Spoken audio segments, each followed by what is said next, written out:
ચાલી શરૂઆત કરીએ તો જામનગરથી સમાચાર સામે આવી રહ્યા છે। જામનગરમાં હવે હોસ્પિટલમાં પણ શ્વાનનો ત્રાસ જોવા મળ્યો છે। તો જેજી હોસ્પિટલના શ્વાનના આટાફેરા કેમેરામાં કેદ થયા છે। દર્દીઓના વોર્ડ બહાર શ્વાન આટાફેરા કરતો કેદ થયો છે। સિક્યુરિટી પાછળ લાખોનો ખર્ચ છતાં શ્વાનનો અડ્ડો હોસ્પિટલમાં જોવા મળ્યો છે। તો રસ્તા પર રખડતા શ્વાનનો આતંક હતો, પરંતુ હવે હોસ્પિટલમાં પણ શ્વાનનો ત્રાસ જોવા મળ્યો છે। જીજી હોસ્પિટલમાં શ્વાનના આટાફેરા કેમેરામાં કેદ થયા છે। દર્દીઓના વોર્ડમાં બહાર શ્વાનના આટાફેરા કેદ થયા છે। સાથે જ સિક્યુરિટી પાછળ લાખોનો ખર્ચ છતાં શ્વાનનો અડ્ડો હોસ્પિટલમાં જોવા મળ્યો છે। તો જામનગરમાં હવે હોસ્પિટલમાં પણ શ્વાનનો ત્રાસ જોવા મળ્યો છે। સાથે જ કહી શકાય કે જીજી હોસ્પિટલમાં શ્વાનના આટાફેરા કેમેરામાં કેદ થયા છે।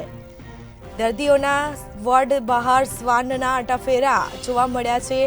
આ સીસીટીવી ફૂટેજ જે સામે આવ્યા છે તે અમે આપને બતાવી રહ્યા છે। હોસ્પિટલમાં શ્વાનના આટાફેરા જોવા મળ્યા છે। વધુ વિગતો સાથે સંવાદદાતા સાગર સંઘાણી લાઈવ જોડાઈ ગયા છે। જે જામનગરમાં હોસ્પિટલમાં પણ શ્વાનનો ત્રાસ યથાવત જોવા મળ્યો, શું માહિતી? જી ચોક્કસ જણાવી દઉં કે દિવસે દિવસે જે શ્વાનનો ત્રાસ યથાવત છે, જે હમણાં થોડા દિવસ પહેલા જે ત્રાસના યથાવતથી વારંવાર શ્વાનના ત્રાસથી જે છોકરાઓને પણ બચકા ભરવામાં આવે છે, અવારનવાર શ્વાનનો ત્રાસ યથાવત જોવા મળે છે। જે ગઈકાલે રાતે જે હોસ્પિટલમાં પણ હવે ત્રાસ જોવા મળી રહ્યો છે। જે સીસીટીવી કેમેરામાં જે કૂતરા છે, જે શ્વાન છે, જે આટાફેરા કરતા હોય છે ને દર્દીઓને પણ પરેશાન કરતા હોય છે, તેવું ક્યાંક ને ક્યાંક સીસીટીવીમાં જોવા મળ્યું છે। ખાસ કરીને જે વાત કરીએ તો જે જીજી હોસ્પિટલ છે, જે હોસ્પિટલમાં સિક્યુરિટીની ક્યાંક જે અવારનવાર ભૂલ થતી હોય તેવું લાગી રહ્યું છે। જે પ્રમાણે જે સિક્યુરિટી હોવા છતાં પણ જે કૂતરાનો ત્રાસ, શ્વાનનો ત્રાસ છે યથાવત છે, ત્યાં હોસ્પિટલના દર્દીના જે બેડ હોય છે ત્યાં સુધી જે શ્વાન પહોંચી જતા હોય છે, ત્યાં સુધી કોઈ સિક્યુરિટીનું જે ધ્યાન પણ હોતું નથી। અવારનવાર જે આવી રજૂઆતો હોવા છતાં પણ જે શ્વાનનો ત્રાસ યથાવત જોવા મળી રહ્યો છે અને ક્યાંક તંત્રની પણ જે બેદરકારી હોય તેવું લાગી રહ્યું છે।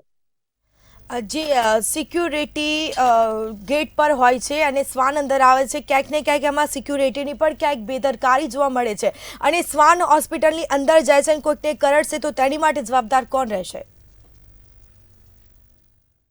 ખાસ કરીને જે સિક્યુરિટી હોવા છતાં પણ જે શ્વાન જે તંત્રની જે સિક્યુરિટીને નિયમિત કરેલી હોય છે, છતાં પણ જે શ્વાન જે અંદર જાય છે, તો ક્યાંક ને ક્યાંક જેમાં હોસ્પિટલ અને તંત્ર પણ જે બેદરકાર અને જે કોઈ પણ તંત્રની ભૂલ હોવા એવું લાગી રહ્યું છે અને તંત્રની જવાબદારી પણ આવે છે કે આવા સિક્યુરિટી હોવા છતાં પણ જે શ્વાન અંદર ઘૂસી જતા હોય છે, તો ક્યાંક ને ક્યાંક તંત્ર અને સિક્યુરિટીની પણ બેદરકારી સામે આવી રહી છે। જી, તમામ જાણકારી આપવા બદલ આપનો આભાર। તો જામનગરમાં હવે હોસ્પિટલમાં પણ શ્વાનનો ત્રાસ જોવા મળ્યો છે।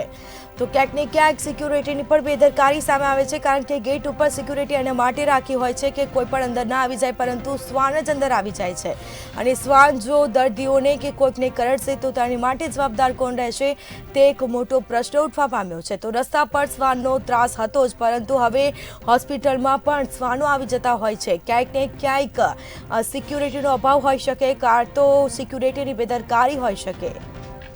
તો દર્દીઓના વોર્ડ બહાર શ્વાનના આટાફેરા કેમેરામાં કેદ થયા છે।